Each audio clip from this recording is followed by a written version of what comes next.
गोवर्धन में श्रीनाथ जी का दर्शन करने गए। एक तो अल्हड़ भेष में रहते थे, ऊपर से इनके किसी कारण से इनको मंदिर में नहीं घुसने दिया,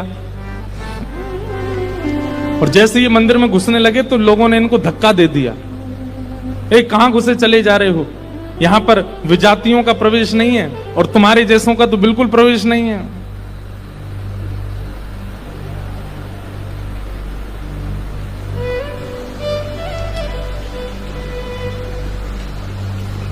रहीम जी को इतना क्रोध आया, ठाकुर जी को ही सुनाने लगे बाहर बैठ करके। बोले आप कैसे परमात्मा हो, कैसे स्वामी हो, कैसे भगवान हो? इतनी दूर से मैं चल करके आया और आप मुझे दर्शन नहीं दे रहे हो, लोगों के द्वारा मुझे बाहर करवा रहे हो। इतने क्रोध में आ गए श्री रहीम जी। ठाकुर जी भीतर खड़े खड़े उनको पसीना आने लगा, बाहर खड़े खड़े रहीम जी गुस्सा कर रहे हैं। गुसाई जी भोग लेकर के गए, पर्दा जैसे किया, ठाकुर जी बोले हमको नहीं पाना। ठाकुर जी कुछ और बना के ले आऊं, ठाकुर जी बोले हमको वो भी नहीं पाना। गुसाई जी को लगा ठाकुर जी बहुत नाराज हैं, 56 भोग बनाओ। 56 भोग लेकर के गए, ठाकुर जी बोले बिल्कुल नहीं पाना, हमारा मन नहीं है। स्पष्ट ठाकुर जी बता भी नहीं रहे कि बात क्या है, लेकिन जो जो गुसाई जी प्रस्तुत कर रहे हैं सबके लिए मना करते जा रहे हैं, मुझे नहीं पाना। अंत में गुसाई जी ने कहा, बोले जय जय, कोई अपराध बना हमसे? ठाकुर जी मुंह फुला के बैठे हैं, कुछ नहीं बोले। बोले मैं क्यों बताऊं? गुसाई जी समझ गए, बोले कि ओहो कोई अपराध ही बना है। तुरंत सबको बुलाया, बोले भैया आज किसी का अपमान किया, किसी का अपराध किया, कुछ हुआ था क्या दिन भर में? तब द्वारपालों ने बताया, बोले महाराज आज एक आया था, वो विजातीय था, उसके वस्त्र भी अच्छे नहीं थे, वो देखने में भी अजीब सा लगा, हमको लगा मंदिर में जाके उपद्रव करेगा, इसलिए हमने घुसने नहीं दिया, हमने उसको निकाल दिया। गुसाई जी समझ गए, बोले ओहो उसी के लिए ठाकुर जी ऐसे हो रहे हैं। वो निश्चित ही ठाकुर जी का कोई परम भक्त है, और उसको ठाकुर जी, वो ठाकुर जी का दर्शन करने नहीं आया था, ठाकुर जी ने उसको देखने के लिए बुलाया था, ठाकुर जी देखना चाहते थे, और तुमने उसको यहां से बाहर कर दिया। अब एक काम करो, बोले क्या? सुंदर प्रसाद बनाओ, प्रसाद बना करके सिद्ध करके, वो यहीं कहीं बैठे होंगे, ज्यादा दूर गए नहीं होंगे, उनको लेके आओ। मंदिर में प्रसाद सिद्ध हो रहा था रहीम जी को प्रसन्न करने के लिए, लेकिन ठाकुर जी इतने व्याकुल हो गए, बोले अभी तो चूल्हा जलाएंगे, कढ़ाई धरेंगे, तब कुछ बनाएंगे, तब तक रहीम जी वृंदावन पहुंच जाएंगे। इतने में ठाकुर जी ने क्या किया, ठाकुर जी के सामने जो सोने की थाल में प्रसाद रखा था, ठाकुर जी ने वो थाल उठाया बड़ा सा और अपने कंधे पर रखा, खुद ही चले गए, स्वयं ही चले गए। यहां रहीम जी गोविंद कुंड पर बैठे थे, खूब गुस्सा हो रहे थे, ठाकुर जी को भली बुरी सुना रहे थे। लेकिन जैसे ही देखा गिरिराज पर्वत से उतरते हुए श्याम सुंदर आ रहे हैं, और झांकी कैसी है, कटिकाचनी पहनी है, मोरपुच्छ पहना है, जो स्वरूप ठाकुर जी का ऐसा रहता है, हाथ में वंशी लेकर के, और ठाकुर जी यहाँ कंधे पर विशाल थाल लेकर के ऐसे उसको संभालते हुए ठाकुर जी आ रहे हैं। आहा, रहीम जी के लिए रहीम दास जी ने उसी समय ठाकुर जी की छवि का वर्णन किया, बहुत सुंदर। क्या वर्णन करते हैं, कैसे लग रहे हैं श्याम सुंदर? आहा,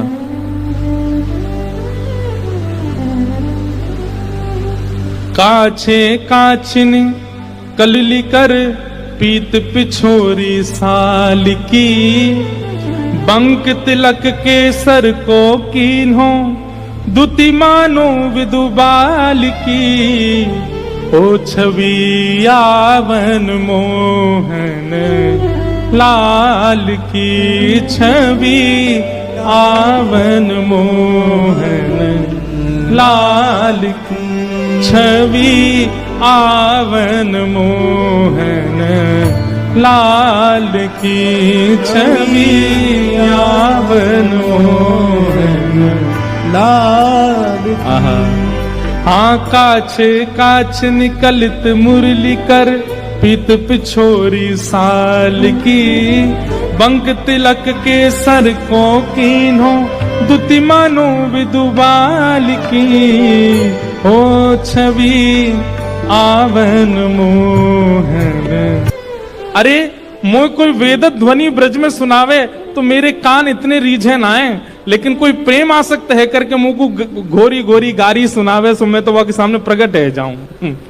वाह, हो छवि आवन मोहन लाल की, छवि आवन मोहन लाल। और थाल सामने रख करके ठाकुर जी वहां से अंतर ध्यान हो गए, लेकिन रहीमदास जी की स्थिति ऐसी तो वो तो उसी छवि में छके हुए बैठे हैं, थाल सामने रखा है। इतने में गुसाई जी अपने असंख्य सेवकों के साथ खूब सारा प्रसाद बना करके लाए। रहीम जी के पास जैसे ही पहुंचे तो देखें यहाँ तो पहले से ही थाल रखी, और ये वो थाल है जो श्री जी बाबा की है, श्रीनाथ जी की है। नेत्र बंद हैं और एक कोई सामग्री लेकर के प्रेम से रहीम जी पा रहे हैं। गुसाई जी बोले, रहीम जी ये थाल आपके पास आई कैसे? आहा, बिसरत नाही सखी मोमन सो, चितवन बैन विशाल की। बैन मतलब, बैन कहीं कहीं ये अधर का जो अंतिम छोड़ होता है इसको बैन कहते हैं। ठाकुर जी के ये कैसे बोले, इतने मधुर हैं कि जब ये ठाकुर जी मुस्काते हैं ना तो वो जो अंतिम छोड़ है वो इतना प्रिय लगता है ठाकुर जी के मुखमंडल का कि वो मेरे नेत्रों से जा नहीं रहा है। विसरत नाही सखी मोमन सो, चितवन बैन विशाल की, नीकी हसन अधर सधरन छवि, छवि सुमन गुलाब की, हो छवि आवन मोहन लाल की, छवि आवन मोहन लाल की। और जल सो डार दियो पुत्रिन पे डोलन मुक्ता माल की, जल सो डार दियो पुत्रिन पे डोलन मुक्ता माल। आप मोल बिन मोलन डोले, बोलन मदन गोपाल की, आप मोल बिन मोलन डोलन, बोलन मदन गोपाल की, हे छवि आवन मोहन लाल की, छवि आवन मोहन लाल की। आहा, आप मोल बिन मोलन डोलन, बोलन मदन गोपाल की। इतने मूल्यवान श्री ठाकुर जी यहाँ पर बिनमोल की तरह डोल रहे थे, बोल रहे थे, चल रहे थे, बैठे थे। गुसाई जी को बता रहे हैं रहीम जी, इतने मूल्यवान ठाकुर जी यहाँ पर बोल रहे थे, डोल रहे। देखो वो चरण चिन्ह दिख रहे हैं, यहाँ देखो, यहाँ से चंदन की सुगंधी आ रही, यहाँ बैठ गए थे आके और ऐसे मधुर स्वर बोल रहे थे कि अब मैं किसी और को सुनना नहीं चाहता उनके आगे।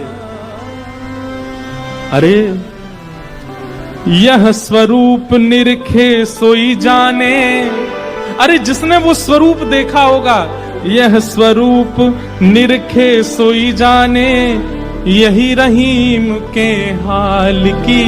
स्वरूप निरखे सोई जाने, यही रहीम के हाल की, ओ छवि आवन मोहन लाल की, छवि आवन मोहन लाल की। वहां रहीम जी के नेत्र सजल हैं और यहाँ गुसाई जी के सुनते सुनते नेत्र सजल हो गए। वाह ठाकुर जी, आपकी लीला। यहां हम इतनी सामग्री सिद्ध कर रहे थे रसोई में, लेकिन आपसे इतनी प्रतीक्षा भी नहीं हुई, आप अपनी थाल लेकर के आ गए और ऐसी लीला करके गए रहीम दास जी के पास आकर के। ऐसे हमारे ठाकुर जी। वृंदावन धर्म, अर्थ, काम और मोक्ष सबसे परे है। वृंदावन के लिए तो केवल प्रेम जागृत हो जाए चित्त में, अत्यंत प्रेमी हो जाओ आप, और वो प्रेम ऐसा छकेगा। आप प्रेमी हो गए, इसका प्रमाण क्या है? अरे श्याम वर्ण की कोई वस्तु कहीं दिख जाएगी, ऐसा लगने लगेगा ये कितने सौभाग्यशाली कि इनका श्याम वर्ण है, कृष्ण ने अपना वर्ण दे दिया है। किसी में दोष नहीं दिखेगा, सब में गुण दिखने लग जाएगा, मौन रहने का मन करने लगेगा। जब जब कृष्ण नाम ध्वनि होगी, ताल कैसी, स्वर कैसा, राग कैसा, उस पर ध्यान नहीं जाएगा, बस नृत्य करने का मन करेगा। वाणी गदगद हो जाएगी, सुनते सुनते कथा नेत्र सजल हो जाएंगे। प्रेम के बड़े लक्षण हैं, वो सब लक्षण धीरे धीरे प्रकट होने लग जाएंगे। बस वो प्रकट होने लग जाएं, फिर उसके बाद कहीं और मत रहिए, फिर तो वृंदावन आ जाइए, क्योंकि और कहीं रहेंगे तो पागल घोषित कर दिए जाओगे। केवल वृंदावन स्वीकार करेगा तो। हो छवि यावन मोहन लाल की, छवि यावन मोहन लाल की। उनकी महिमा अपरंपार है, उनके भाव अपरंपार हैं। एक बार मैंने हमारी जो गुरु परंपरा है वो भी जगन्नाथपुरी से है, श्री जीयर स्वामी मठ। जैसे महाराज जी, पूज्य श्री महाराज जी राधा वल्लभ मठ से पधारे हैं, ऐसे ही वहां श्री वैष्णव संप्रदाय, रामानुज संप्रदाय का स्थान है जीयर स्वामी मठ, वहां से हमारी गुरु परंपरा है। हमारे पूज्य पिताजी वहीं से दीक्षित हुए। अनंत श्री विभूषित शमलंकृत श्री गरुणध्वजाचार्य जी महाराज पूज्य पिताजी के गुरुजी, और हमारे गुरुजी पूज्य पिताजी, तो परंपरा वहीं से है, जगन्नाथपुरी से। तो श्री जगन्नाथपुरी में एक बार मैंने एक अपना प्रश्न रखा। अभी जो वर्तमान वहां के पूज्य महाराज श्री हैं, उनसे मैंने एक ऐसे सहज भाव में प्रश्न किया कि हम लोग इतनी सुंदर सुंदर स्तुतियां जगन्नाथ जी के सामने गाते हैं, लेकिन जगन्नाथ जी के स्वरूप में कानों का दर्शन तो होता नहीं है। जगन्नाथ जी के नेत्र दिखाई देते हैं, जगन्नाथ जी की नासिका, मुखमंडल, भुजा सब दिखते हैं, कान क्यों नहीं दिखते ठाकुर जी के? तो पूज्य महाराज श्री ने इतना सुंदर वर्णन किया कि जगन्नाथ जी के कान तो हैं, लेकिन दर्शन क्यों नहीं है? बोले दर्शन इसलिए नहीं है कि भाई मेरा भक्त मुझे किसी भी आर्त भाव से पुकार सकता है, और यदि मैं अपने भक्त पर कृपा करने के लिए जाऊं तो उस समय मेरे बगल में बैठे हुए सुभद्रा, बलदेव कहीं ये ना बोलें कि अरे वो आपके योग्य नहीं है, अरे वो भक्त तो ऐसा है, वो भक्त वैसा है, तो उनकी बात मुझे ना सुननी पड़े, कहीं भक्त पर कृपा करने से मैं वंचित ना रह जाऊं। इसलिए ठाकुर जी ने अपने कान ढक रखे हैं कि कोई भक्त के अयोग्यताएं बता करके मुझको रोक ना पावे, इसलिए ठाकुर जी ने अपने कान ही छुपा दिए। श्री जगन्नाथ जी अद्भुत महिमा है वहां की। गत वर्ष हमारे ठाकुर जी श्री गिरधर लाल जी का उत्सव जो इस बार अयोध्या में हो रहा है, वो गत वर्ष जगन्नाथपुरी में होना था। तो कोविड काल तभी आता है जब हमारे लाल जी का उत्सव होता है। अब फिर से कुछ ना कुछ शुरू हो गई है, हलचल चल रही है पूरे देश में, लेकिन इस बार हमने भी दृढ़ निश्चय कर लिया कि अयोध्या ही करेंगे उत्सव। वहां मुख्यमंत्री जी भी आ रहे हैं और भी कई संत महापुरुष। तो ब्रज अवध मिलन महोत्सव है, ब्रज और अवध दोनों का मिलन होगा। तो गत वर्ष जगन्नाथपुरी में था, महाराज जी के ही नेतृत्व में, और पूज्य श्री जीयर स्वामी मठ वाले महाराज जी के अध्यक्षता में उत्सव हो रहा था, परंतु पुरी में ना होकर के फिर वृंदावन ही हुआ था। तब से महाराज जी से मन था कि महाराज जी पधारें। सबसे बड़ा सुख महाराज जी से संबंध का यह है, आपके यहां से जैसा जगन्नाथ जी का दर्शन होता है वैसा दर्शन पूरे जगन्नाथपुरी में से कहीं से नहीं होता, क्योंकि श्री जगन्नाथ जी का जो मुख्य द्वार है बिल्कुल ठीक उसके सामने राधा वल्लभ मठ है। और महाराज जी से हमारा ऐसा संपर्क है कि कभी अगर रथ यात्रा का समय आवे और अगर हम पूज्य महाराज जी की चरण में पहुंच जाएं, तो जैसा दर्शन आपके यहां से होगा जगन्नाथ जी का, वैसा दर्शन पूरी में कहीं से नहीं होगा, क्योंकि जगन्नाथ जी वहीं सामने से निकल के आएंगे, वहीं रथ पर बैठेंगे, वहीं से बैठ के फिर आगे जाएंगे। तो ऐसा अद्भुत श्री राधा वल्लभ मठ है। पूज्य महाराज जी वहां से पधारे हैं।